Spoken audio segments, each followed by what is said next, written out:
Units and measurements ये हमारा continuing chapter है and this is third lecture of this chapter and in this lecture we will cover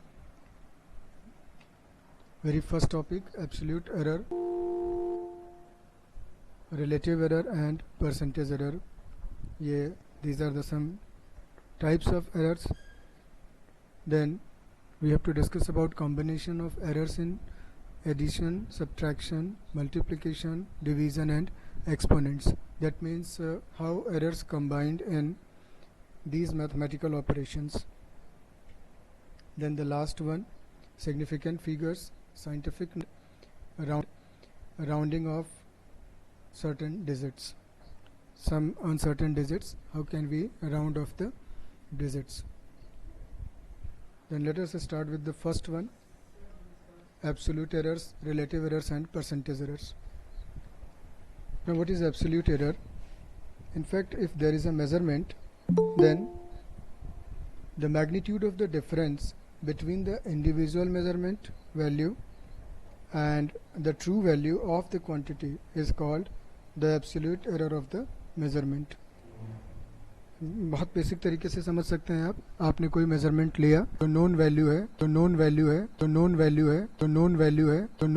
है कि measurement कितना होना चाहिए और इसके साथ आपने जो वैल्यू मेज़र किया है, तो जो मेजरमेंट किया गया है और जो एक्चुअल वैल्यू है, इन दोनों वैल्यूज़ का जो डिफरेंस है, that difference is known as absolute error. And this difference may be positive, may be negative. जो मेज़रमेंट है वो एक्चुअल वैल्यू से ज़्यादा भी हो सकता है और मेज़रमेंट एक्चुअल वैल्यू से कम भी हो सकता है. तो हम लोग एब्सोल्यूट एरर में ना तो नेगेटिव लेंगे ना positive. We will talk about the magnitude of the error. तो एब्सोल्यूट एरर क्या होगा? डिफरेंस का magnitude. That means if it is coming negative we have to take the positive values. Now it is denoted by mod delta a. जब कोई value को आप double vertical lines के बीच में रखते हैं तो इसको पढ़ा जाता है mod a. That is short of magnitude delta a. तो mod a से इसको रिप्रेजेंट किया जाएगा या mod delta a से. Delta a it is a small quantity. आप बिल्कुल नए हैं 11th के लिए तो डेल्टा ए आप कहेंगे कि ए को डेल्टा से मल्टीप्लाई कर दिया. डेल्टा कोई सिंबल है या क्या है? तो in this particular example delta A represents the small value and this small value is in fact the change in measured value and true value.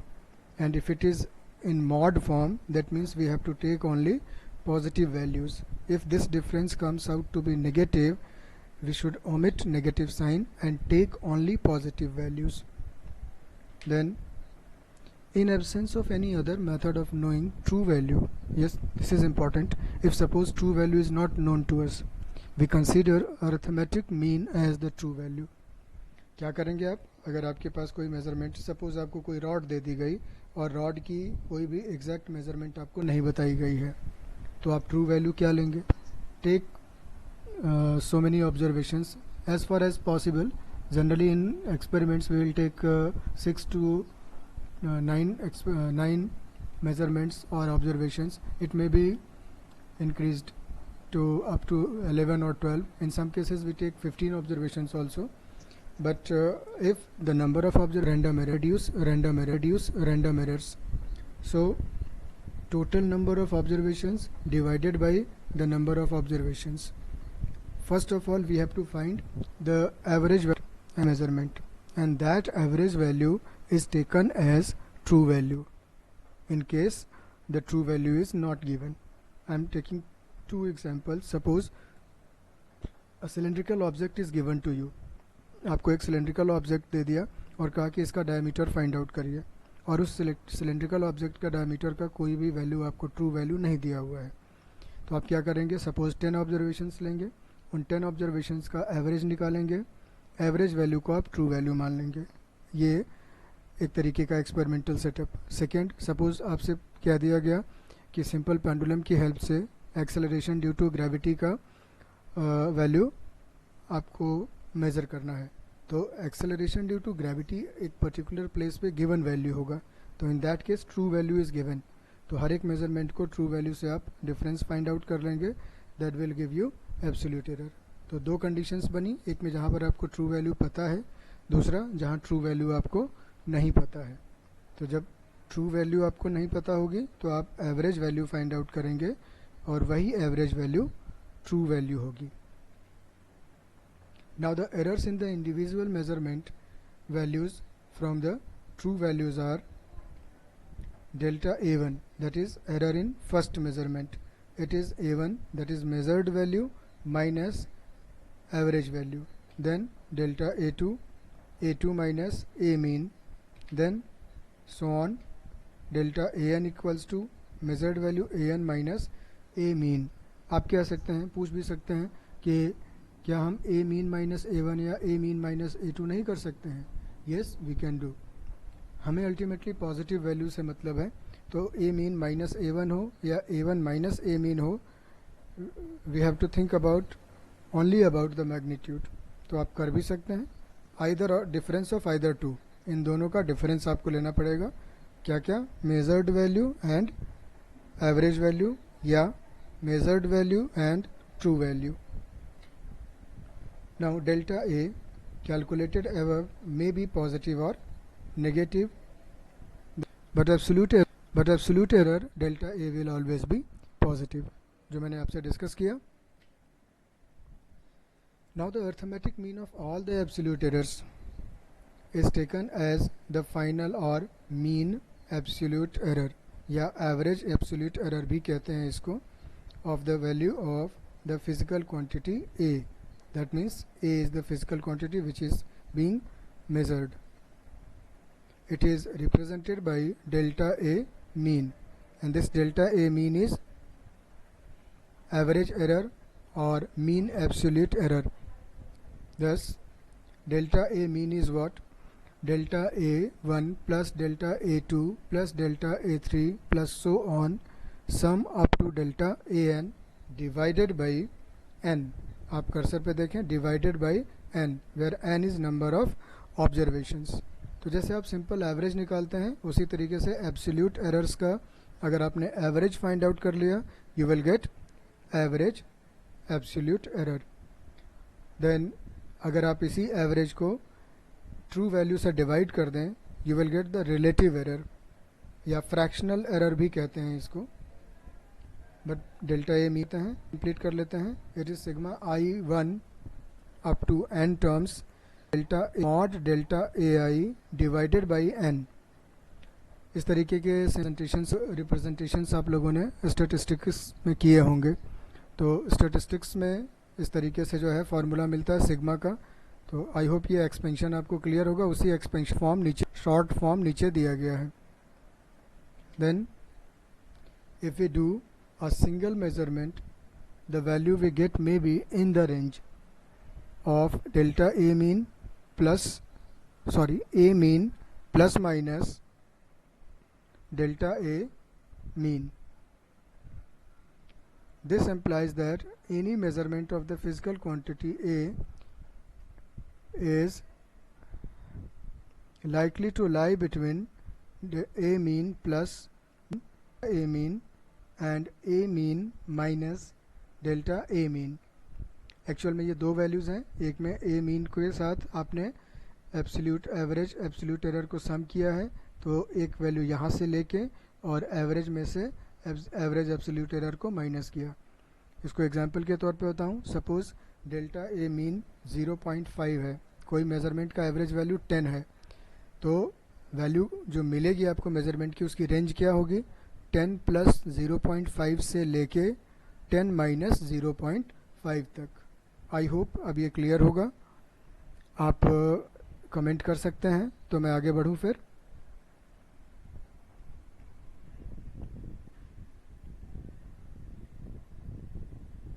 बच्चों, इस स्लाइड पे जितना मैंने डिस्कस किया वो आपको समझ में आया?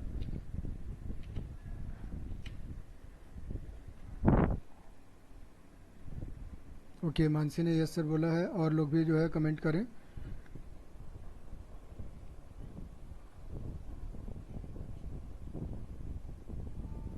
बच्चों बाकी लोग कमेंट करें। अभी केवल 8 स्टूडेंट्स हैं।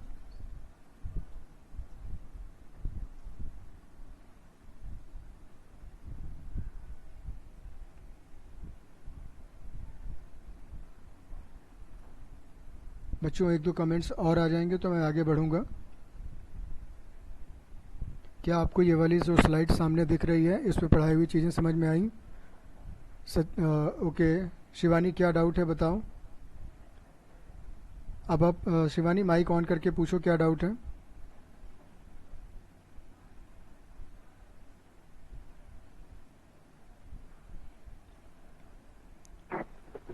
सर अर्थमेटिक मीन में डाउट है। अर्थमेटिक मीन सिंपल चीज़ होती है बेटा, जैसे आप एवरेज निकालते हैं उसी को अर्थमेटिक मीन बोला जाता है। अरिथमेटिक आप पढ़ते हैं ना, तो अरिथमेटिक मीन का मतलब है कि जैसे आप जो है आप किसी क्लास का एवरेज एज निकालना चाहते हैं तो सभी बच्चों की एज को सम करते हैं फिर डिवाइड कर देते हैं।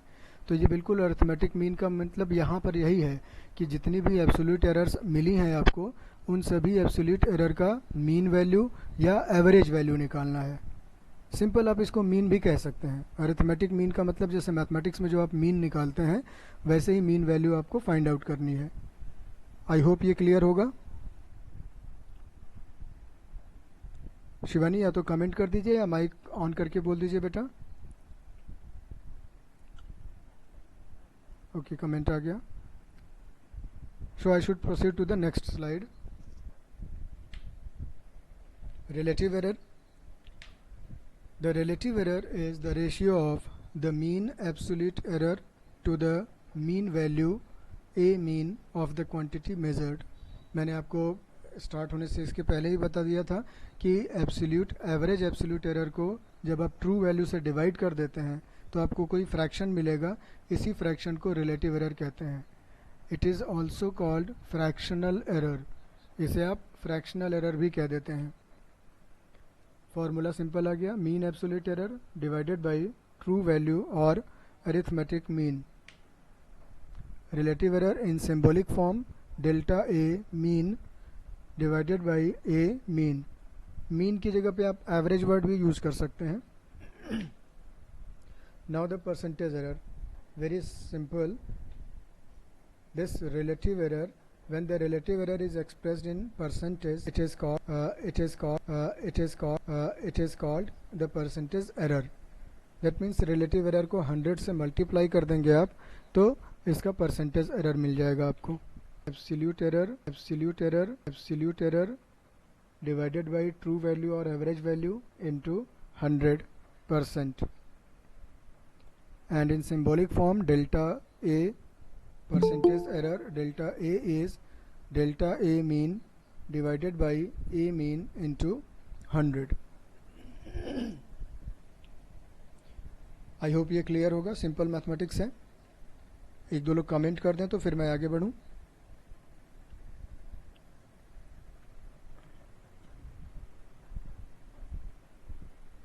Okay, then after this relative and percentage error, combination of errors। Actual में why there is a need of combination of errors? if we are measuring any physical quantity, then if there is only one measurement is involved, then definitely no combination is required। but in certain cases or in most of the cases, the quantity which we measure, it depends upon some other quantities, and if it is depending upon two or more quantities, then it may depend on those quantity in any form of a formula, and that formula may include any mathematical operation। so the combination of errors is required in those cases, and there may be an example in our discussion. I will carry that example only। in an experiment involving several measurements, the errors in all the measurements get combined। अगर एक से ज़्यादा measurement हो तो सारे के सारे combined हो जाएंगे, and that is known as combination of errors। for example, density is the ratio of mass to the volume of the substance। then if there are errors in measurement of mass and of the sizes or dimensions, then there will be error in the density of the substance। End of the sizes और dimensions का meaning क्या है? आप suppose करें कि कोई spherical object आपने लिया, तो स्फेरिकल ऑब्जेक्ट का डेंसिटी फाइंड आउट करने के लिए मास और वॉल्यूम दोनों चाहिए। तो मास आपने मेज़रमेंट कर लिया तो मास के मेज़रमेंट में भी एरर्स होंगी। वॉल्यूम आपने मेज़रमेंट किया तो वॉल्यूम मेज़र करने के लिए अगर ये सॉलिड ज्योमेट्री या सॉलिड ऑब्जेक्ट है तो डेफिनेटली इसकी डायमेंशंस आपको मेज़र करनी पड़ेंगी। स्फेयर है तो रेडियस से केवल काम चल जाएगा, और अगर क्यूब है तो लेंथ, विड्थ और हाइट तीनों निकालनी पड़ेंगी। तो लेंथ, विड्थ और हाइट के मेज़रमेंट में भी एरर्स होंगी। तो इन सभी एरर्स को जब आप हर एक इंडिविजुअल इन्वॉल्व में एरर इन्वॉल्व है तो ओवरऑल एरर क्या होगा? It is the combination of errors involve in measurements. और जितने भी नंबर ऑफ मेज़रमेंट्स होंगे या जितनी क्वांटिटीज़ के लिए मेज़रमेंट्स होंगे उन सभी के रिस्पेक्ट में जितनी एरर्स होंगी वो सभी सम अप कर दी जाती हैं। हम वन बाय वन डिस्कस करेंगे। Now error of a sum. Suppose two physical quantities A and B have measured values A plus minus delta A and B plus minus delta B respectively। A और B दो quantities आपने ली, इनके measurements लिए। तो A का जो measurement A plus minus delta A और B का measurement B plus minus delta B हो सकता है, where delta A and delta B are their absolute errors। And suppose a quantity Z is sum of A and B, then the measurement Z plus minus delta Z will be equal to A plus minus delta A plus B plus minus delta B। Then you may combine A and B, so A plus B in a bracket plus minus delta A plus delta B। Then this A plus B is what? Z। right hand side becomes Z plus minus delta A plus delta B। Therefore comparing these two, plus minus delta Z equal to plus minus delta A plus delta B, and hence the errors in sum are combined। sum में errors क्या हो जाएंगी? combined हो जाएंगी। delta Z equals to delta A plus delta B। when two quantities are added, the absolute error in the final result is the sum of the individual errors। This is combination of errors in sum। आप एक बार थोड़ा सा इसको revise कर लें, और कोई भी डाउट हो तो टेक्स्ट करें मुझे आप।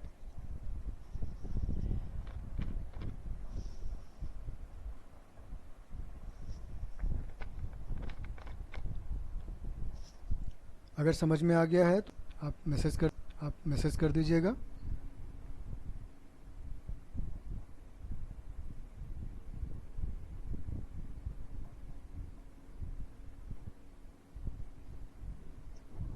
Yes, I am getting some messages. Yes sir okay. को अगर नहीं, किसी बच्चे को अगर नहीं समझ में आया है कोई टर्म, तो आप मैसेज न करके स्पीकर ऑन हैं, पूछ सकते हैं। फिर अगर कोई डाउट नहीं होगा तो मैं अगले स्लाइड पे बढ़ूंगा। सर ये जो डेल्टा या लास्ट में पॉजिटिव ही आएगा, वैल्यू जाएगी?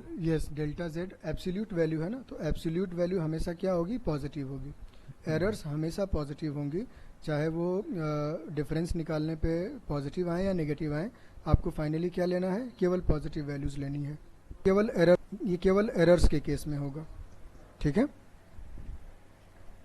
आई होप क्लियर होगा वंश। Yes sir. ओके, अब माइक ऑफ कर दीजिए, मैं अगले स्लाइड पे आ रहा हूँ। Now errors of a difference. Suppose two physical quantities A and B have measured values just as in previous case, A plus minus delta A and B plus minus delta B, and delta A and delta B are the absolute errors. Let the value Z is A minus B, then Z plus minus delta Z equal to, put the values of A and B, you will get this second line. Now you can rearrange minus delta A minus plus delta B. If we are taking plus sign, therefore there is reversal of plus minus. Then it is Z plus minus delta A plus delta B। और अगर plus minus है या minus plus है, that means आपको दोनों sign लेने हैं, तो कोई फ़र्क पड़ता नहीं है इसमें। देन लेफ्ट हैंड साइड में भी z है, राइट हैंड साइड में भी z है. Again you are getting z equals to delta a plus delta b. Then delta z is a, delta a plus delta b. When two quantities, the absolute error in the final result is the sum of individual errors.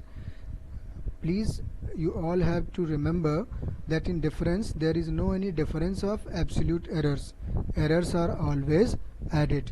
If it is a difference, though the error must be added. तो ये ध्यान रखिएगा, जो वंश ने अभी पूछा था कि क्या एरर्स हमेशा पॉजिटिव ही होंगी, तो यहाँ पर भी पॉजिटिव ही होगा. एंड डेफिनेटली आप ए में से बी को माइनस कर रहे हैं, बट डेल्टा ए और माइनस डेल्टा बी नहीं करेंगे आप, delta A plus delta B ही आएगा. तो एरर्स हर एक केस में ऐड होंगी. When two quantities are added और subtracted, the absolute error in the final result is the sum of the absolute error in the individual quantities. So I think कि ये भी सिंपल है, clear होगा आपको. If there is any doubt you can ask, और अगर कोई doubt नहीं है, समझ में आ गया तो यस सर कमेंट कर दें, मैं आगे बढ़ूंगा फिर.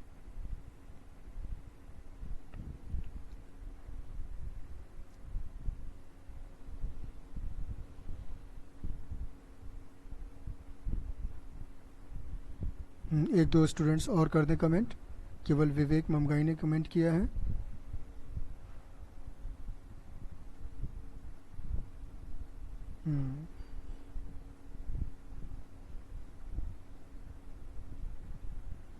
So come to the next one.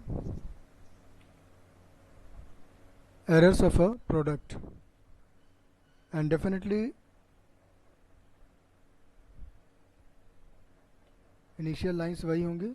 Now let the quantity z is a cross b. Then substituting values of a cross a and b, z plus minus delta z equal to a plus minus delta a into b plus minus delta b. Now you can multiply it. इसको open कर दीजिए multiply करके. You will get ab plus minus a into delta b plus minus b delta a plus minus delta a delta b. Then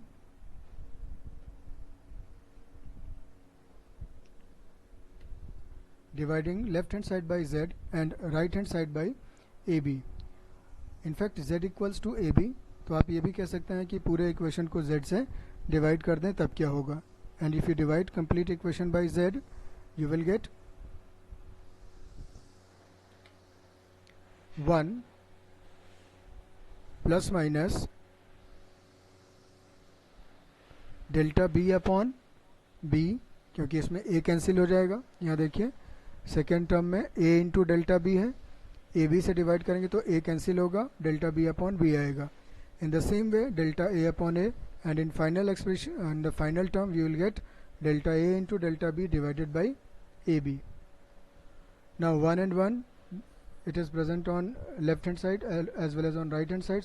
Without delta z upon z equals to plus minus delta b upon b, delta a up minus delta a upon a. And surely the relative error in product is equal to relative error in relative plus relative error in b. तो यहाँ expression आपको relative error in measurement is not equal to error in measurement is not equal to error in measurement 1 plus error in measurement 2, but relative error in the quantity is sum of relative error in other quantities or measured quantities. And why we are omitting delta a into delta b, as delta a and delta b are very small, and when we multiply a smaller quantity they still becomes more small. Then if it is divided by ab, it is again very small amount and that can be neglected. कैसे समझेंगे आप इसको. Suppose 0.1 है और 0.1, 0.1 into 0.1 करेंगे तो कितना आएगा 0.01. तो डेसिमल वैल्यूज़ को जनरली मल्टीप्लाई किया जाता है तो ये वैल्यू बहुत कम हो जाती हैं. और सपोज़ डेसिबल ना हो, अगर कम वैल्यूज़ हैं तो भी ये वैल्यूज़ स्मॉल हैं और फिर ए बी के प्रोडक्ट हो रही हैं, तो जो भी लास्ट टर्म है delta A delta B upon ए, इस टर्म का सिग्निफिकेंस राइट हैंड साइड के सम में बहुत ज़्यादा नहीं रहेगा, क्योंकि ये वैल्यू बाकी दोनों वैल्यूज़ के कंपैरिजन में बहुत कम है, इसलिए इसको आप नेगलेक्ट कर सकते हैं। बट आप कहेंगे कि क्या यही ज़रूरी है नेगलेक्ट करना? फार्मूला सिंप्लीफाई करने के लिए यह है, अगर आप एक्चुअल वैल्यू निकालना चाहेंगे तो आप ले भी सकते हैं, लेकिन ये एग्जांपल दूंगा कि 1000 रुपीज़ में अगर आप 1 पैसा ऐड कर दो या ना करो कोई फ़र्क नहीं पड़ता है, ऑलमोस्ट अमाउंट 1000 रुपी ही रहता है, तो अप्रॉक्सीमेटली ये value delta Z by Z delta A upon A plus minus delta B upon B के इक्वल होगी। Therefore relative error in measurement is relative error in measurement of A plus relative error in measurement of B. Now when two quantities are multiplied, the relative error in the final result is the sum of the relative errors of individual quantities. अब यहाँ पर errors नहीं है बल्कि क्या है, relative errors हैं, क्योंकि प्रोडक्ट का जो ऑपरेशन है इसमें करने के लिए मैथमेटिक्स जब आपने अप्लाई किया तो फाइनल रिजल्ट एब्सोल्यूट एरर्स के टर्म में आया है, जबकि सम और डिफरेंस में किस में था, एब्सोल्यूट एरर के टर्म्स में था, और यहाँ रिलेटिव एरर्स के टर्म में आया है। आई होप क्लियर होगा। अगर कोई भी डाउट है तो आप पूछ सकते हैं, क्लियर है तो यस सर लिख सकते हैं।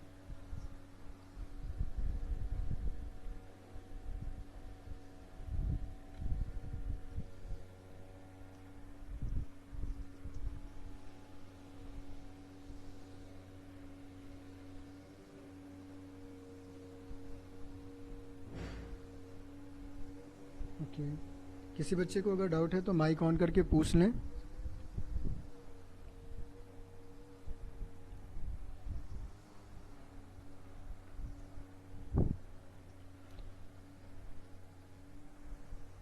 Okay, then proceed to the next slide.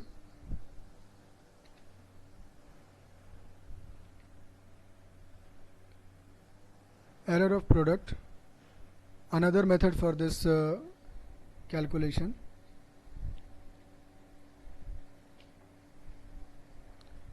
Now you may apply another technique of mathematics. You can take log on both sides, and I hope you all are not aware about the log. log के बारे में तो आप लोगों को नहीं पता होगा। कमेंट करें बच्चों।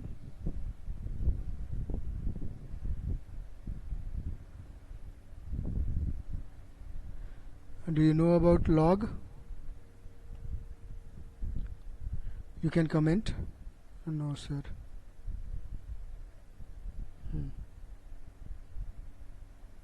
तो फिलहाल इस मेथड को हम लोग ड्रॉप करते हैं, और लॉग आपको केमिस्ट्री में भी सर जो है थोड़ा पढ़ाएंगे आपको, तो वहाँ से अगर कुछ डिस्कस हो पाए तो करेंगे, अदरवाइज़ किसी दिन मैं लॉग के बारे में बता दूंगा आपको।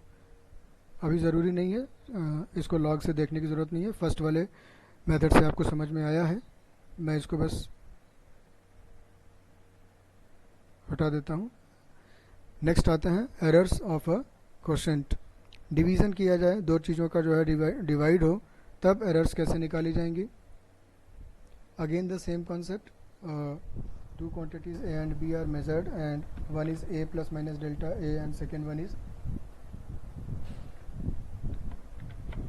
B plus minus delta B,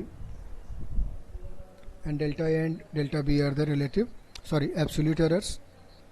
If Z is A divided by B, then Z plus minus delta Z is what? A plus minus delta A divided by B plus minus delta B. And in denominator you may take B as common, so 1 plus minus delta B upon B,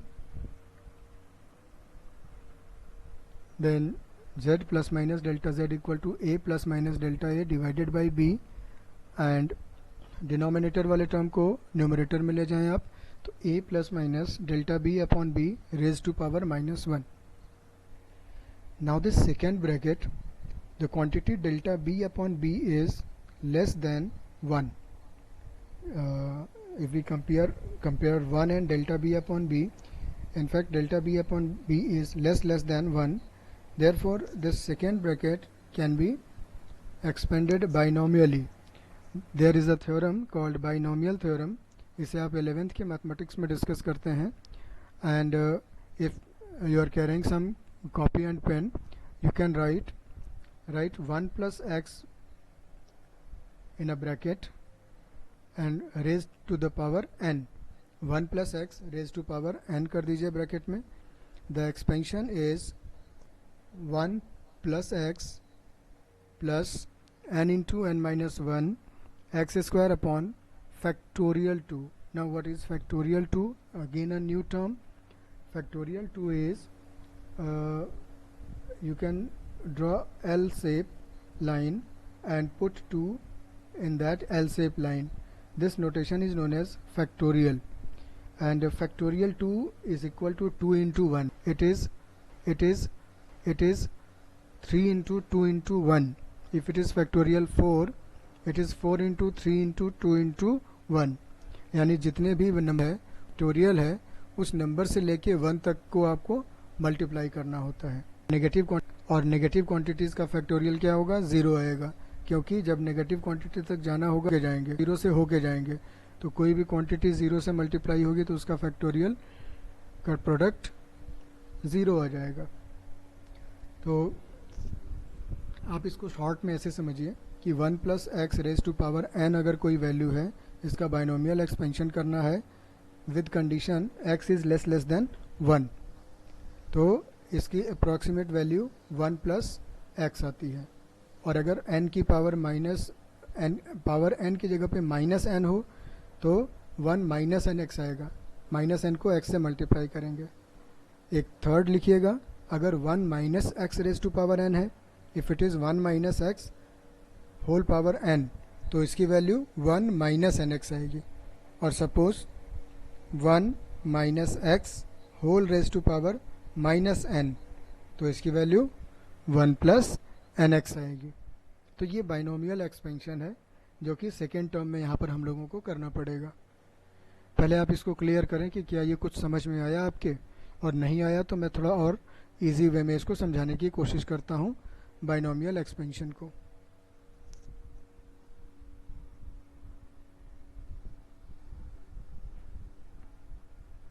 comment करें आप.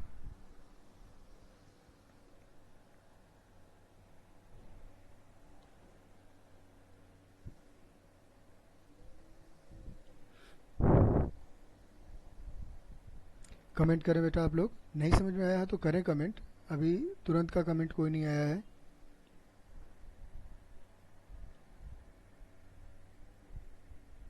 Okay, then do you all have copy pen? सभी के पास copy pen है?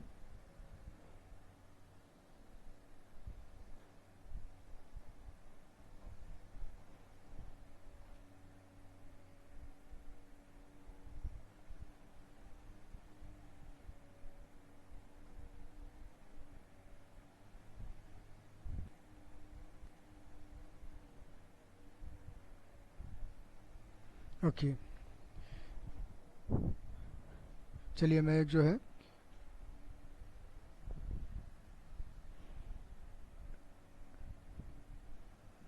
Word file खोलता हूँ, फिर उसमें आपको बताता हूँ कैसे क्या करना है.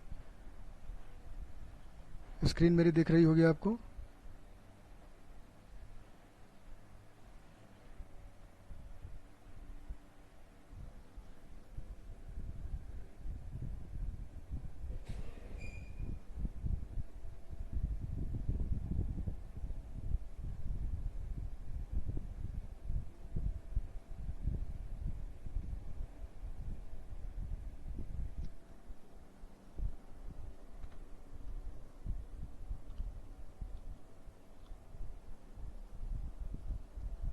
स्क्रीन दिख रही है सभी को?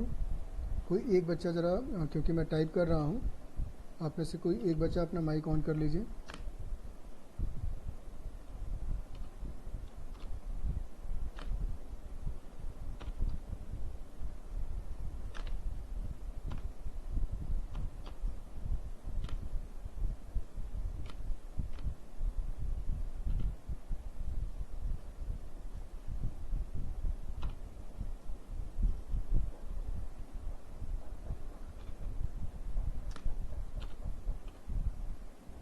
देखिए कोई भी एक्सपेंशन अगर 1 plus x raise to power n है तो इसकी वैल्यू 1 प्लस एन एक्स आएगी। स्क्रीन विजिबल है बेटा, या मैं इसका फॉन्ट बड़ा करता हूँ?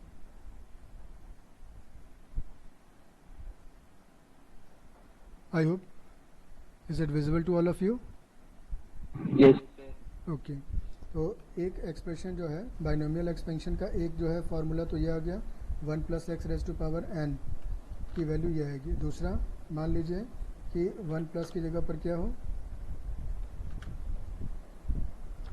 1 माइनस हो, 1 माइनस एक्स में यहाँ प्लस की जगह पर क्या आ जाएगा, माइनस आ जाएगा।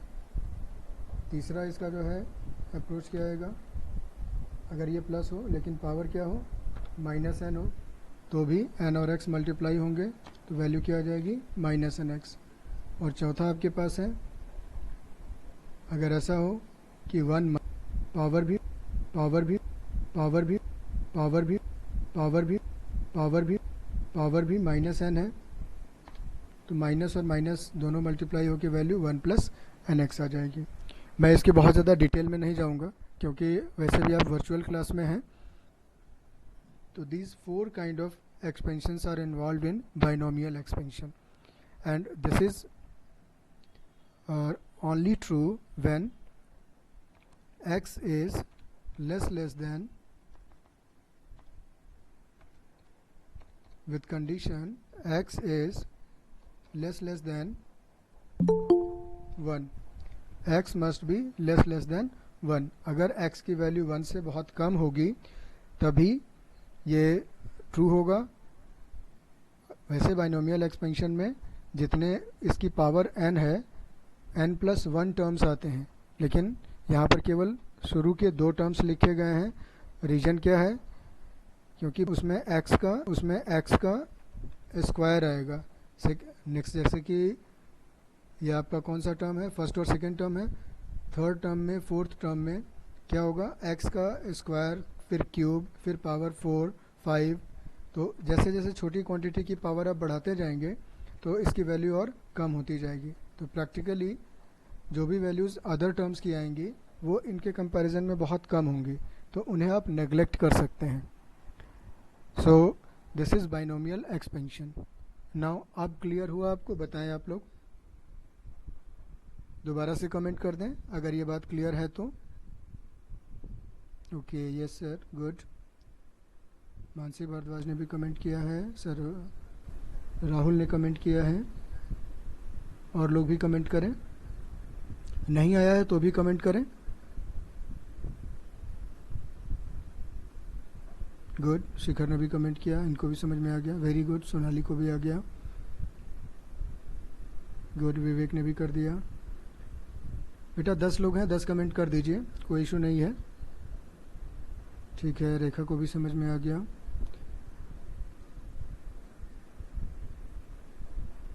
रेखा, यस की स्पेलिंग में YES आएगा, इसको सुधार लो। 2 दिन से देख रहा हूँ YES लिखती हो। रोहित को नहीं समझ में आया क्योंकि रोहित ने अभी अभी ज्वाइन किया है। रोहित, मैं वीडियो जब भेजूंगा तो एक बार इसको देखिएगा आप, और उसके बाद भी अगर कोई डाउट रहता है तो you can ask on WhatsApp, ठीक है? ओके, माइक ऑफ कर दीजिए। अब हम अपने एक्चुअल जो है इस पे आते हैं, स्लाइड पे। Now error of quotient, we are discussing this one, and we are almost here. यहाँ पे हम लोग थे। तो 1 plus minus delta B upon b है, तो ये जो प्लस माइनस है, -1 से मल्टीप्लाई होने के बाद क्या आ जाएगा, माइनस प्लस आ जाएगा, और n की जगह पर -1 है, इसलिए वैल्यू में डेल्टा बी अपॉन बी ही रहेगा। 1 से मल्टीप्लाई होके भी वैल्यू इसकी वही रहेगी। Then you will get a upon b plus minus delta a upon b. देखिए फर्स्ट ब्रैकेट में क्या किया, b को दोनों टर्म्स में डिवाइड कर दिया, ठीक है? ओके, राहुल के कुछ नेटवर्क इश्यूज आ रहे हैं। कोई नहीं बेटा, वीडियो तो मैं भेजूंगा ही, जैसे भी आप कनेक्ट हो सकते हैं रहिएगा। Then in second term it is 1 minus delta B upon b by binomial approximation. Then this z plus minus delta z, it becomes this much. 1 2 3 4 terms होंगे आपके पास. पहला a upon b plus minus a upon b into delta b upon b plus minus delta a upon b into 1 plus minus delta a upon b into delta b upon b. After then dividing left hand side by z and right hand side by a by b. तो दोनों चीज़ों में आपको z से ही divide करना है because z की value a upon b है. डिवाइड करेंगे तो लेफ्ट हैंड साइड में एंड सिंप्लीफाइंग. डिवीज़न के बाद सिंप्लीफाई भी करना है. देखिए सिंप्लीफाई करने में क्या आएगा, ये z अपॉन z की वैल्यू 1 आ जाएगी. कर्सर पे ध्यान दीजिएगा. z अपॉन z करेंगे तो यहाँ पर वैल्यू 1 आ जाएगी. इसी तरीके से a अपॉन b को a अपॉन b से डिवाइड करेंगे तो ये वैल्यू भी क्या आ जाएगी, 1 आ जाएगी. बचेगा इसमें डेल्टा b अपॉन b यहाँ पर सेकेंड टर्म में. थर्ड टर्म में आप a अपॉन b से डिवाइड करेंगे तो a delta a upon B square आ जाएगा. थर्ड टर्म में करेंगे तो delta a delta b into a upon B square आएगा. लेकिन जो b स्क्वायर से डिवाइडेड टर्म्स हैं वो प्रैक्टिकली बहुत स्मॉल होंगी तो उनको नेगलेक्ट किया जा सकता है. Delta a delta b upon B square is negligible. ये वैल्यू नेग्लेजिबल होगी तो इसको आप नेगलेक्ट कर देंगे. बाकी वैल्यूज़ जो बची हैं आपके पास वो ऊपर दी गई हैं. Delta z upon z is delta b upon b plus delta a upon a. क्योंकि a अपॉन b से डिवाइड करना है तो b भी कैंसिल हो जाएगा थर्ड टर्म का. आई होप कि ये क्लियर होगा. मैं फिर से समझा रहा हूँ आपको. देखिए फर्स्ट टर्म में a अपॉन b, मैं कर्सर पे आप ध्यान दीजिएगा, a अपॉन b ये डिवाइड हो जाएगा पूरा, 1 आ जाएगा और 1 कैंसिल आउट हो जाएंगे. सेकेंड टर्म को चेक करें, a upon b plus delta b upon b. इस पूरे को a अपॉन b से डिवाइड करेंगे तो ये पूरा a अपॉन b कैंसिल हो जाएगा. इसमें थर्ड टर्म में डेल्टा a अपॉन b है, इसको a अपॉन b से डिवाइड करेंगे तो b और b कैंसिल हो जाएंगे, डेल्टा a अपॉन a आएगा. तो delta z upon z equals to plus minus delta b upon b plus minus delta a upon a. Again the result is same. Delta z upon z is delta a upon a plus delta b upon b. तो sum product और quotient में same result आ रहा है. Relative error in the measurement is equals to relative error in the first quantity measured plus relative error in second quantity measured. अगर इसमें 3 से ज़्यादा क्वांटिटी हो, 2 से ज़्यादा भी हो तो सभी के रिलेटिव एरर्स को आप सम अप कर देंगे. When two quantities are divided, the relative error in the final result is the sum of the relative errors of the individual quantities. I hope ये क्लियर होगा. सभी लोग एक बार कमेंट कर दें.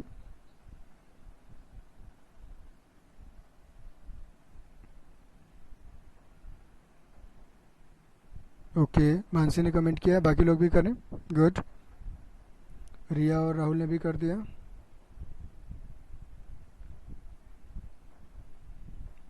ओके, आगे बढ़ जाते हैं. फिर मैं इसको नहीं डिस्कस करूंगा, फिर से ये लॉग वाला कॉन्सेप्ट आएगा.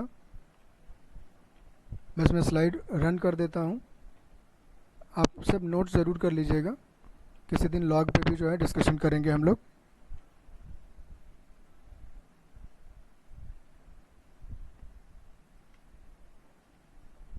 Errors in exponents. एक्सपोनेंट्स का मतलब पावर. जैसे कोई वैल्यू z है वो a की पावर p पे डिपेंड करती है. जैसे आप सपोज कर लीजिए क्यूब का वॉल्यूम फाइंड आउट कर रहे हैं तो volume v equals to a cube. Formula पढ़ा होगा आपने, v equals to a cube. तो अगर आप क्यूब का वॉल्यूम मेजरमेंट ले रहे हैं तो डेफिनेटली आपको साइड मेज़र करनी होगी और साइड मेज़र करने के बाद फिर वॉल्यूम फाइंड आउट करना होगा. तो आप तीनों साइड 3 बार मेज़र करेंगे, एक बार लेंथ, विड्थ और हाइट. डेफिनेटली तीनों सेम है लेकिन मेज़रमेंट करेंगे तीनों चीज़ों का तो 3 बार एरर्स आएंगी. इसीलिए पावर p दिया हुआ है. तो ये आसान है, इसको आप z के z equals to a raise to power p है, आप इसको p टाइम्स मल्टीप्लाई करेंगे तो सम सॉर्ट ऑफ प्रोडक्ट जैसा हो जाएगा। जैसे आपने प्रोडक्ट में a और b को मल्टीप्लाई किया था तो आपके पास रिजल्ट आया था relative error in z equals to relative error in a plus relative error in b। तो अगर आपने a को p टाइम्स मल्टीप्लाई किया है तो p टाइम्स इसकी रिलेटिव एरर्स को आप ऐड कर दीजिए, you will get the result. बहुत सिंप्लीफाइड मैथमेटिक्स हो जाएगी ये। Then z plus minus delta z equals to this much, कितने टाइम मल्टीप्लाई करना होगा, p time. Then delta z upon z equal to this much, how many times, p times. तो delta a upon a को p से multiply कर दीजिए, और delta z upon z equals to p delta a upon a। This is about error in exponent. इसका भी logarithmic method होगा लेकिन हम लोग नहीं डिस्कस करेंगे। If p is negative, mod p is taken because errors due to multiple quantities get added up। मैं फिर से रिमाइंड करा रहा हूँ कि अगर पावर नेगेटिव है इसका मतलब ये नहीं है कि एरर नेगेटिव होगी, एरर हमेशा पॉजिटिव होगी। The relative error in a physical quantity raised to the power p is the p times the relative error in the individual quantity। Again the method of log, I'm not going in that much detail, log पढ़ने के बाद ही clear होगा, ऐसे नहीं। But हाँ, ये last वाला generalise formula आप याद कर लें। Suppose any quantity z is equals to a raise to power p into b raise to power q divided by c raised to power r, then the relative error in the measurement is p into relative error in a plus q into relative error in b plus r into relative error in c। और किसी question में अगर percentage error दिया है तो इस पूरी equation को 100 से मल्टीप्लाई कर देंगे, you will get the percentage error.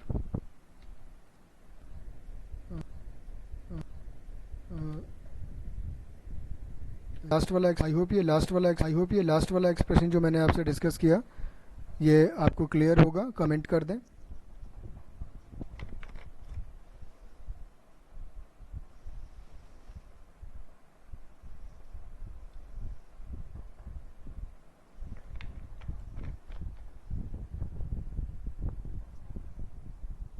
Okay, Shivani ने बोला है, मानसी ने कमेंट कर दिया, ठीक है, ओके गुड। रोहित को भी समझ में आ रहा है काफ़ी देर में ज्वाइन करने के बाद भी, वेरी गुड। चलिए नेक्स्ट स्लाइड पे आते हैं। Significant figures. एक्चुअल में in any measurement the significant figures are defined as the reported result of measurement is a number that includes all digits in the number that are known reliably plus the first digit that is uncertain.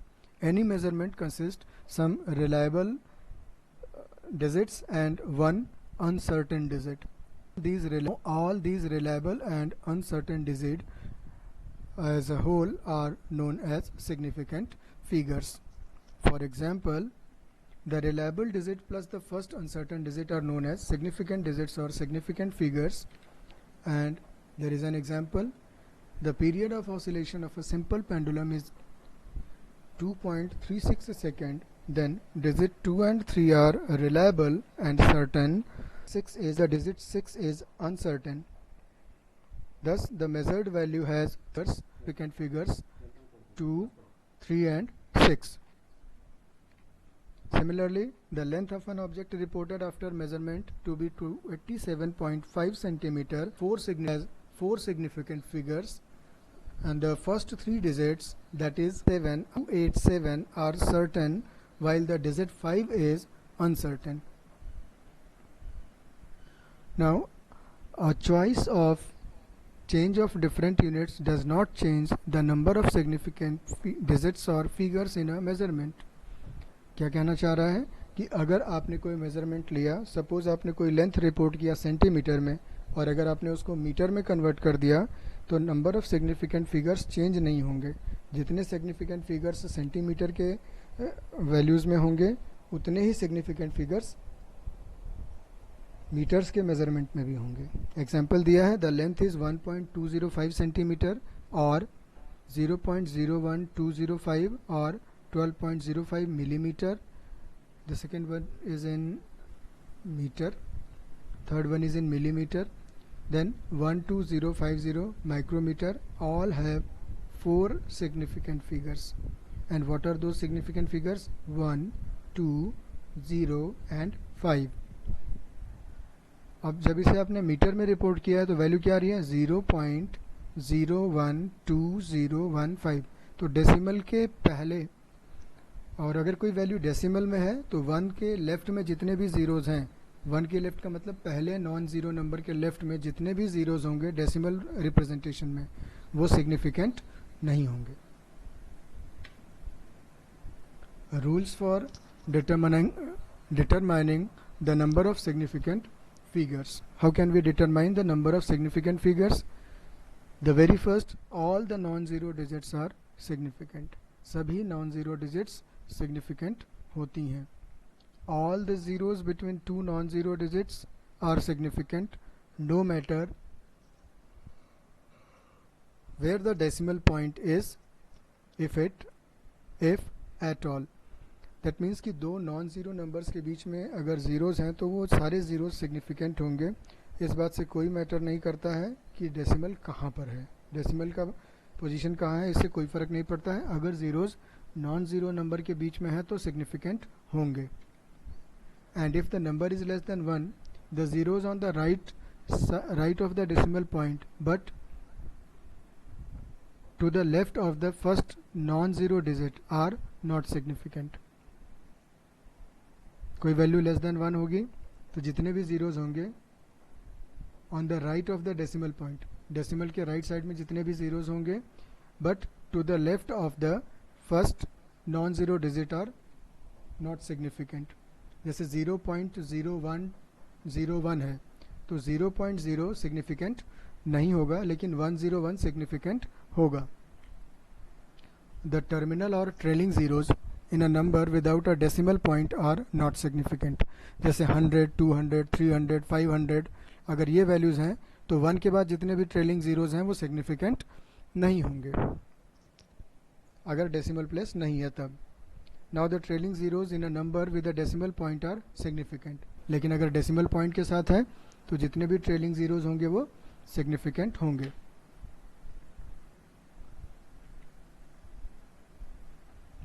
थोड़ा इसे एक बार और revise कर लें, आप लोग देख लें, एक बार पढ़ लें, अगर नहीं समझ में आता है तो डिस्कस करेंगे।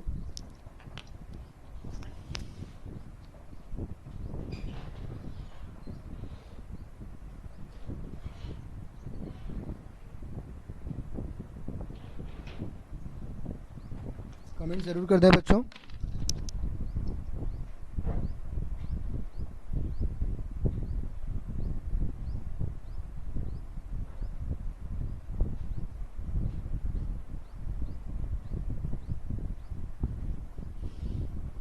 बच्चों कमेंट करें।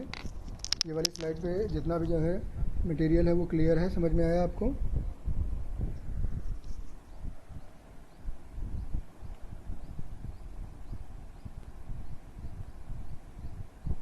ओके, ट्रेलिंग ज़ीरोज़ का मतलब है शिखर जो नंबर जैसे 1000 है तो 1 के बाद सारे ज़ीरोज़ हैं वो पीछे वाले ज़ीरोज़ हैं। तो 1000 में कोई डेसिमल प्लेस कहीं लगा नहीं है, डेसिमल पॉइंट नहीं लगा है। जितने भी ज़ीरोज़ होंगे वो सिग्निफिकेंट नहीं होंगे। यानी 1000 में भी एक नंबर है 1 सिग्निफिकेंट है 1, 10 में भी एक ही डिजिट सिग्निफिकेंट है 1, 100 में भी एक ही डिजिट सिग्निफिकेंट है 1। जो एक के बाद ज़ीरोज़ हैं वो सिग्निफिकेंट नहीं है। मान लो 5200 है, 5200 वैल्यू है कोई, तो इसमें 5 और 2 सिग्निफिकेंट होंगे, लेकिन 2 के बाद के जो ज़ीरोज़ हैं उनको ट्रेलिंग ज़ीरोज़ बोलते हैं और ये ट्रेलिंग ज़ीरोज़ सिग्निफिकेंट नहीं होंगे। Okay, point number 3, if the number is less than 1, कोई वैल्यू अगर 1 से कम हो यानी डेसिमल वैल्यू हो, ठीक है, तो the zeros on the right of the decimal point, तो 1 से छोटे का मतलब डेसिमल वैल्यू में लिखेंगे। डेसिमल प्लेस के राइट से अगर वो किसी नॉन ज़ीरो नंबर के पहले हैं तो वो सिग्निफिकेंट नहीं होंगे। जैसे अगर मैं एग्जांपल बताऊं आपको तो सपोज़ आप कॉपी पे लिखें 0.00021, 0.0021। अब देखिए डेसिमल के बाद कितने ज़ीरो हैं राइट साइड में, 2 हैं, 0 0, फिर उसके बाद 2 है, फिर 1 है। तो 2 से पहले के जो ज़ीरोज़ हैं भले ही वो डेसिमल के बाद में हैं, लेकिन वो ज़ीरो सिग्निफिकेंट नहीं है। लेकिन अगर ये वैल्यू 1 से बड़ा होता तो डेसिमल के पहले भी कोई वैल्यू होती। तो जैसे ही डेसिमल से पहले कोई वैल्यू आ जाती है तो ये दोनों जो ज़ीरोज़ हैं भले ही वो डेसिमल प्लेस के राइट में हों, लेकिन वो नॉन ज़ीरो नंबर के बीच में आ जाते हैं, तब वो तब क्या होंगे, सिग्निफिकेंट होंगे। लेकिन वैल्यू लेस देन 1 है ना, तो कोई वैल्यू होगी ही नहीं, कोई वैल्यू होगी ही नहीं नॉन ज़ीरो। और राइट साइड में जो ज़ीरोज़ होंगे डेसिमल के बाद वो सिग्निफिकेंट नहीं होंगे अगर वो किसी नॉन ज़ीरो नंबर के पहले आते हैं। आई होप शिवानी क्लियर होगा बेटा, कमेंट कर दें।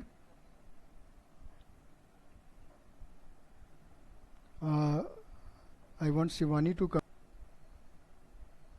ओके, सो नेक्स्ट स्लाइड पे आते हैं। साइंटिफिक नोटेशन, किसी भी वैल्यू को साइंटिफिक नोटेशन में कैसे रिप्रेजेंट किया जाता है।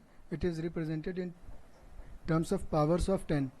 जैसे कोई भी वैल्यू हो, a into 10⁻⁵ a is the magnitude, the value is a, और उसको 10 के पावर्स में।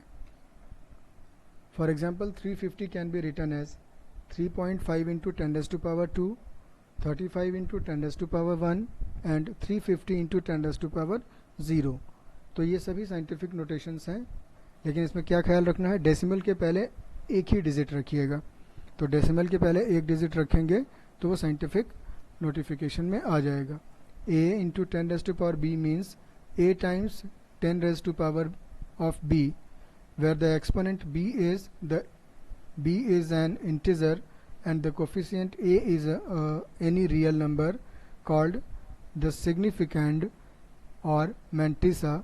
The term mantissa is different from the mantissa in common logarithm. यहाँ mantissa वर्ड का मीनिंग लॉगरिदम में जो mantissa पढ़ते हैं उससे डिफरेंट है। खैर अभी आपने लॉगरिदम पढ़ी नहीं है तो कोई इशू है नहीं, आपको सिंपल ध्यान रखना है होगा इंटिक नंबर होगा, इंटीजर होगा, और a एक रियल नंबर होगा। कुछ एग्जांपल्स ज़रूर देने चाहिए। If the number is negative then a minus sign proceeds a as in ordinary decimal notation. That means कि अगर ये नंबर नेगेटिव है, if the number is negative then a minus sign proceeds a, तो a के सामने एक negative sign लगा देंगे आप। In normalised scientific notation the exponent b is chosen such that the absolute value a remains at least 1 but less than 10। यानी 1 से 10 क्या होगी, 1 से 10 के बीच में होगी। अगर वो 10 से ज़्यादा हो जाएगी तो 10 की पावर एक और ऐड हो जाएगी। तो a को आप ऐसे रखेंगे कि वो 10 से कम हो। तो जैसे 350 का एग्जाम्पल जो दिया था, कर्सर पे ध्यान दीजिएगा, 350 का जो एग्जाम्पल दिया था 35 इंटू 10, ये सही तरीका नहीं है। 350 इंटू 10⁻0 भी सही तरीका नहीं है। a की वैल्यू क्या होनी चाहिए, 10 से कम होनी चाहिए। तो 3.5 सही तरीका है। For example 350 is written as 3.5 into 10⁻. This forms allows easy comparison of two numbers of a line in a as the exponent b gives the numbers that is order of magnitude. Power जो भी 10 की power जो भी है वो order of magnitude बताता है, और इस नोटेशन से बहुत लंबी लंबी डिजिट्स आपको नहीं लिखनी पड़ती हैं।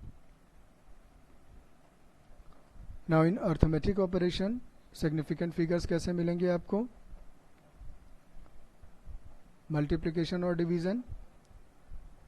The final result should retain as many significant figures as are there in the original number with the least significant figures. अगर प्रोडक्ट और डिवीज़न हो रहा है तो जो भी फाइनल रिजल्ट है उसमें क्या ध्यान रखना है, लीस्ट सिग्निफिकेंट फिगर्स होनी चाहिए। जैसे दो टर्म्स मल्टीप्लाई हो रहे हैं, एक में 3 सिग्निफिकेंट फिगर्स हैं, एक में 2 हैं, तो प्रोडक्ट जब आप लिखेंगे तो प्रोडक्ट के बाद फाइनल रिजल्ट में 2 ही सिग्निफिकेंट फिगर्स होनी चाहिए। ये रूल आप मल्टीप्लिकेशन और डिवीज़न में फॉलो करेंगे। सम और सब्ट्रैक्शन और सम या एडिशन में क्या होगा, the final result should be written as many decimal places as are there in the number with the decimal places. कम से कम डेसिमल प्लेसेस जिस नंबर में होंगे उतने ही नंबर के डेसिमल प्लेसेस तक आपको फाइनल आंसर रिपोर्ट करना है. ऊपर वाले में least number of significant figures, नीचे में लीस्ट प्लेसेस ऑफ डेसिमल. सम और डिफरेंस में लीस्ट प्लेसेस ऑफ डेसिमल के बराबर. जैसे एक नंबर में डेसिमल के एक ही प्लेस तक है, एक में 3 प्लेस तक है, तो आपको डेसिमल के 1 प्लेस तक लेना है. Now rounding off the uncertain digit. Rounding off a number means dropping of digits which are not significant. The following rules are followed for rounding of the numbers. I hope this is last slide. तो थोड़ा सा और patience रखिए आप. First one, if the digits to be dropped are greater than 5, then add 1 to the preceding significant figure. जिस significant figure, जिस digit को आपको ड्रॉप करना है, अगर उसकी वैल्यू 5 से बड़ी है तो उसके पहले वाली डिजिट में, and if the digit to be dropped is less than 5, और जिसे ड्रॉप करना है उसकी वैल्यू 5 से कम हो, ये वाला नंबर है उसको एज इट इज रखते हैं, पहले वाले नंबर में कोई चेंज नहीं करते हैं. And if the digit to be dropped is 5, मान लीजिए ना 5 से बड़ी है ना वो छोटी है, 5 के ही इक्वल है, तब क्या होगा, देन प्रीसीडिंग डिजिट्स, यानी पहले will be left unchanged if this is a even number. यानी जिसे ड्रॉप कर रहे हैं वो 5 के इक्वल है, तो उसके पहले वाली डिजिट अगर इवन है तो एज इट इज़ रहेगी, और अगर ये ऑड है तो इसमें 1 ऐड कर देंगे. आई होप ये क्लियर होगा. ये 3 बेसिक रूल्स हैं राउंडिंग ऑफ के लिए. And in any involved or complex multi-step calculation, one should retain in intermediate steps 1 digit more than the significant digit and round off the proper significant figures at the end of the calculation. क्या कहा कि आपने कोई mathematical calculation कर रहे हैं आप, तो सपोज आपको 3 सिग्निफिकेंट फिगर्स में आपको आंसर रिपोर्ट करना है, तो आप इंटरमीडिएट स्टेजेस में 4 फिगर्स तक का जो है मल्टीप्लिकेशन या डिवीज़न या जो भी मैथमेटिकल कैलकुलेशन है वो 4 सिग्निफिकेंट फिगर्स तक के लिए लेके चलेंगे, और सबसे लास्ट में जाके फिर 3 सिग्निफिकेंट फिगर्स तक इसको राउंड ऑफ कर देंगे. This is all about today's lecture. I hope कि आपको क्लियरली समझ में आई होंगी चीज़ें. अगर कोई डाउट है अभी तो पूछ लीजिए आप लोग, और कोई डाउट नहीं है तो आप नो सर लिख दें, then we will leave the class.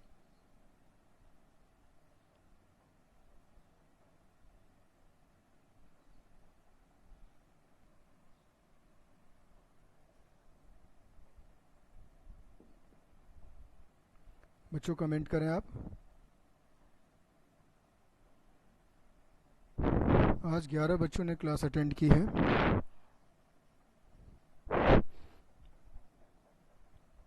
बच्चों आप कमेंट कर दें इसके लिए, राउंडिंग ऑफ वाले के लिए.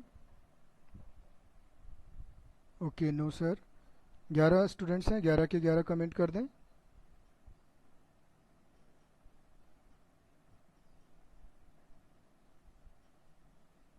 Okay. So this is your third lecture, and I think we have no class on Friday. तो अब हम लोग मंडे को ही मिलेंगे. सैटरडे और संडे में तो छुट्टी है, सेकेंड सैटरडे है मुझे लगता है. सो इसे आप दोबारा से रिवाइज कर लेंगे, पीपीटी को. वीडियो भी मैं शेयर कर दूंगा.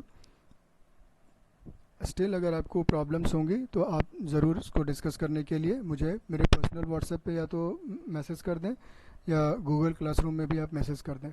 और गूगल क्लासरूम में जितने लोगों ने क्लास अटेंड की है वो सभी लोग अपनी अटेंडेंस मार्क कर देंगे, यस सर लिख देंगे क्लास कमेंट में. मैं अभी क्लास वर्क आपको प्रोवाइड करूँगा, उसके बाद यस सर लिख दीजिएगा class comment. Okay, now you can leave the class. Thank you.